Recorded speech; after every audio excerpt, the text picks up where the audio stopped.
Ito na yung niluto kong adobong pusit. Sobrang sarap nito guys.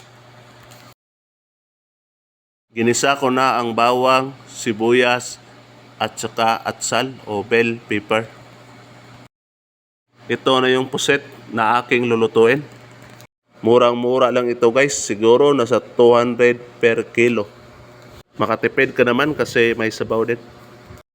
Nilagay ko na ang pusit sa lagayan ng rice cooker guys para sinimula ko nang lutuin. Nilagyan ko na din ng kunting tubig. Kayo lang ang magtansya guys kung gaano karami ang tubig ang ilagay niyo. Magic sarap. Nilagyan ko na din ng toyo at saka kunting suka. Hintayin ko lang ito guys hanggang sa kumukulo. Kumukulo na ang ating pusit guys. Malapit na itong maluto. Naluto na ang adobong pusit guys. Sobrang sarap nito. Paki-like, subscribe para ma-inspire ako sa paggawa ng video. Sa lahat ng viewers na nanonood yan, maraming salamat sa inyo.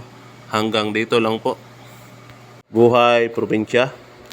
Masarap, matipid na ulam. Maraming nakakain.